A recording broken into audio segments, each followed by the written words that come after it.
इसी क्षेत्र से 10 साल से आपकी सेवा कर रहे लोकसभा सांसद मनोज जी, आज हम सब आपके क्षेत्र में आपसे मिलने आए हैं। मैं अपील करने आया हूं कि मनोज जी को जिस हिसाब से आपने आशीर्वाद दिया और सहयोग दिया, इस क्षेत्र के विकास के लिए ये अति महत्वपूर्ण है कि उस आशीर्वाद को आप बना के रखें और मजबूती से इन्हें और मजबूती दें और पूरा वोट इनके पक्ष में करें। बहुत बात हो चुकी, काफ़ी घंटों से सभा चली है। मुझसे पहले तोमर साहब बता रहे थे कि क्या क्या गारंटी, क्या क्या वादे केंद्र सरकार की तरफ से हैं, और ये सच्चाई है कि केंद्र सरकार का अपना ट्रैक रिकॉर्ड है। विपक्ष में बैठ के कमी निकालना, आलोचना करना, वो भी जिम्मेदारी होती है विपक्ष की, लेकिन वो आसान काम है।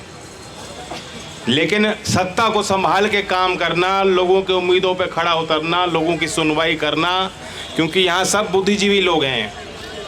यहाँ आपको सबको यहाँ तक पहुँचने में कुछ नहीं मिला होगा। जो कुछ भी आप हो, आपने अपनी पूंजी इकट्ठा करके संपत्ति खुद बनाई है, मेहनत करके कमाते हो, मेहनत करके अपने परिवार का पालन पोषण करते हो। आपको किसी की ज़रूरत भी नहीं है। ये वो दिल्ली है।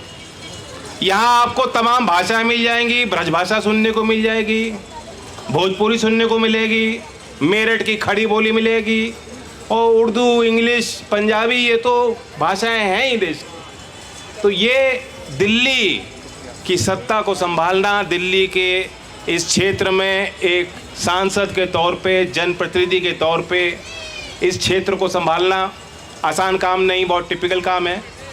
और दिल्ली का कैरेक्टर भी है, एक दिल्ली देहात का इलाका, जिनकी समस्या बिल्कुल अलग हैं, जो अनधिकृत कॉलोनियाँ हैं, जिनकी किसी सरकार ने पूछ नहीं ली। और ये देश की बड़े दुर्भाग्य का विषय है कि समाज, देश वह कई दशक आगे चल रहा है। वे अपने आवश्यकताओं के अनुरूप समाज की जो आवश्यकताएं हैं, जो भविष्य में चुनौतियां हैं, उसे देखते हुए निर्माण होते हैं। और सरकारें और एजेंसियां बाद में जागती हैं कि ओहो ये क्या हो गया, ओहो ये तो अनधिकृत हैं, ये कैसे बनी, किसकी देखरेख में बनी। तो ये सारे काम दिल्ली में होते आए हैं। ये सब भ्रष्टाचार भी आपने बहुत करीब से देखा और इससे जूझते आए हो। तो इसलिए एक पॉलिसी मेकर के लिए, नीति निर्माता के लिए दिल्ली के सभी लोगों को साथ लेके चलना और मतदाताओं का दोबारा विश्वास जीतना बेहद कठिन है। 2 बार आपने बड़ा मैंडेट इनको दिया, इसमें कोई शक नहीं। और दूसरे चुनावों में जो भी होता हो, सच्चाई है कि लोकसभा में एनडीए के साथ इस दिल्ली प्रदेश का हर एक मतदाता बहुत विश्वास और उम्मीद के साथ खड़ा है। 2014 में, 2019 में और अब 2024 में एक अप्रत्याशित जीत एनडीए देश में हासिल करने जा रहा है। उसमें दिल्ली कहीं पीछे होने वाली नहीं है। 3 चरण के चुनाव हो गए, 4था चरण का चुनाव कल होगा। दावे तो अलग अलग होते ही हैं, लेकिन मैं आपको बता रहा हूँ, कई क्षेत्रों में मैं राजस्थान गया हूँ, दिल्ली में हम कह सकते हैं कि जिस उत्तर पूर्वी दिल्ली क्षेत्र में चुनाव हो रहा है, ये एक लिहाज से दिल्ली में मिनी बागपत है, क्योंकि यहाँ हमारे यूपी के, पश्चिमी यूपी के बहुत परिवार के लोग रहते हैं। वहाँ का चुनाव भी आपने मालूम है, देखा है, क्या परिणाम है आपको मालूम है। तो मेरा दावा ये है कि कल जो वोट पड़ेंगी, 4 चरण में एनडीए की सरकार तो बनी चुकी है। अब सवाल ये है कि कितनी ताकत आप दोगे। ये बेहद ज़रूरी है। आपका मुकाबला जिन लोगों से है, उनको भी आप देख चुके हो, कोई नवीन विचार नहीं है। दावा कर रहे हैं कि एक्सरे करना है। एक्सरे जैसी जांच पड़ताल तब होती है जब आपको मालूम ना हो कि बीमारी, रोग क्या है, टूट कहाँ हो रही है।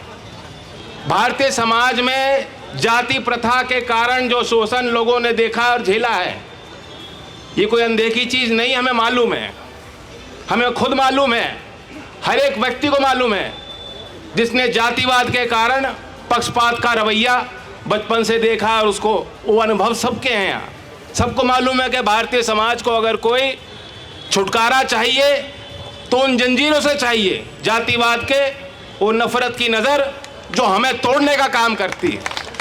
तो मैं तो ताज्जुब करता हूँ, मुझे तो शक होता है जो आज एक्सरे कराने की बात कर रहे हैं वो तो पोस्टमार्टम कराना चाहते हैं। तो उनसे भी आपको बचना होगा। 21वीं सदी है, देश की आवश्यकताएं बहुत आगे बढ़ चुकी हैं, लोग स्वावलंबी बनना चाहते हैं और आज भारत में एक सरकार हमें मिली है जो हर एक व्यक्ति को काम तो देना ही चाहती है, हर काम का सम्मान भी करती है। इनकी नज़र में कोई काम छोटा नहीं है, कोई काम किसी का छोटा नहीं है। पूंजी है तो पूंजी वो जोड़ जोड़ के अपनी बना रहा है, मेहनत कर रहा है, इसमें कोई शक नहीं। पहली बार देश की सरकार ने सुनार के लिए, कुम्हार के लिए, लोहार के लिए, मूर्तिकार के लिए, जो लोग नाव बनाते हैं उनके लिए 18 ऐसे ट्रेड और छोटे छोटे काम और व्यापार उनको चिन्हित करके 13,000 करोड़ की प्रधानमंत्री विश्वकर्मा योजना बनाई है। इससे पहले नहीं बनती। चौधरी चरण सिंह जी का नाम हमने लिया, मेरे लिए गर्व की बात है, इस क्षेत्र के लिए भी गर्व की बात है कि आपकी पहचान भी उनसे जुड़ी रही है। आप इस बात को जानते हो, किसान के लिए एक मजबूत वकील थे और देश में कैसी नीतियां और कानून उन्होंने बनाए जिसका लाभ आज भी किसान और कामगार को मिलता है। लेकिन वो जानते थे, वो ये नहीं कहते थे कि जो खेती कर रहा है आज 1970 में जो खेती कर रहा है वो शायद नहीं चाहते थे कि 2020 और 24 तक भी वो खेती ही करे और मजबूरी में करे। वो ये चाहते थे कि वैकल्पिक काम, और उनको मालूम था कि उस समय कोई दूसरा काम नहीं मिल सकता था। देश की 80% आबादी के लिए रातों रात कोई नया निर्माण नहीं हो सकता। तो उनकी दूरगामी सोच थी, एक व्यवस्था बनाना चाहते थे, कुटीर उद्योग को बढ़ावा देना चाहते थे।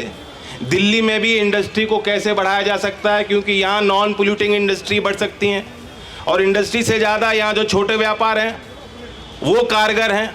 तो जिस बारीकी से आज केंद्र की सरकार और सबसे सर्वोच्च पद पर बैठे प्रधानमंत्री की नज़र है बड़े लोगों पे नहीं, छोटे व्यापारियों पे, कुटीर उद्योग को बढ़ाने के लिए रोजगार का रोड मैप किसी को देने की जरूरत नहीं, आवश्यकता नहीं। यही रोड मैप और विजन ये देश के लिए कारगर और कामयाब होगा। तो मैं चाहता हूं कि आप गति दीजिए। हम सबको खुशी है चौधरी चरण सिंह जी को भारत रत्न दिया गया है, उनके गवर्नेंस को याद कीजिए।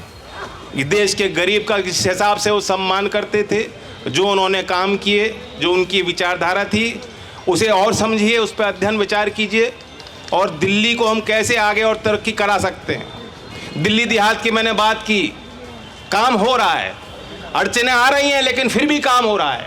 मार्च के महीने में 1,000 करोड़ रुपए की एक योजना दिल्ली देहात के लिए स्कीम बना के दिया गया है कि दिल्ली देहात में चाहे सीवर हो, चाहे पानी जलपान की व्यवस्था हो, जो भी जो बुनियादी काम है, जहाँ सड़कें नहीं थीं, वहाँ जहाँ खलकत रह रही है, जहाँ जो बाहर की आबादी आके रह रही है और जो मूल निवासी दिल्ली के उनके लिए काम नहीं हो पाए, उसके लिए भी जो है सरकार सोच रही है। और कनेक्टिविटी में तो इतना काम किया। मैं मनोज जी के साथ बैठा था, वो बता रहे थे कितने दैनिक यात्री हमारे ज़िलों से, पश्चिमी यूपी के सभी ज़िलों से यहाँ आते हैं। आज कितना आसान हो गया, चाहे आपको जयपुर जाना हो, चाहे हरिद्वार जाना हो, चाहे सहारनपुर जाना हो, चाहे बावली गाँव जाना हो, तोमर साहब, अब देर नहीं लगती, अब देर नहीं लगती। कनेक्टिविटी आसान हो गई रेल के माध्यम से। RRTS दिल्ली से जो है मोदी नगर, उसका उद्घाटन हो चुका है और आगे तक हो जाएगा। मेट्रो की व्यवस्था भी बनेगी। बिहार भी अपने ही लोग हैं भाई, पूर्वांचल के लोग अपने ही हैं। और वो भाषा मैं नहीं बोल पाऊंगा, मनोज जी बोलेंगे बेहतरीन तरीके से। तो इसलिए आप सबसे मैं कहने आया हूँ, खासतौर से जो लोकदल के हिमायती लोग हैं, बहुत सम्मान NDA के घटक दल के तौर पे हमें मिला है और मैं जानता हूं कि एक शुरुआत हुई है। चौधरी चरण सिंह के विज़न को लेके हम चलेंगे और मैं चाहता हूं कि पूरा आशीर्वाद अगर आप मुझे देना चाहते हो तो जो कुछ भी कमियां रह गई हों उसे छोटी मोटी बातों को भुलाकर एक होकर बीजेपी के पक्ष में मतदान कराएं। उत्तर पूर्वी दिल्ली में ये समझिएगा कि कमल का फूल मेरा सिंबल है, लोकदल का सिंबल है। लोकदल का हैंडपंप आप देख रहे हैं झंडे पे, हैंडपंप तो चल ही रहा है, चल चुका है दिल्ली में, जो है बिजनौर और बागपत में चल चुका, लेकिन दिल्ली में कमल का फूल खिलाने के लिए हैंडपंप को याद करना और कमल के फूल के आगे जो बटन है उसको दबाना। धन्यवाद। जय हिंद, जय भारत।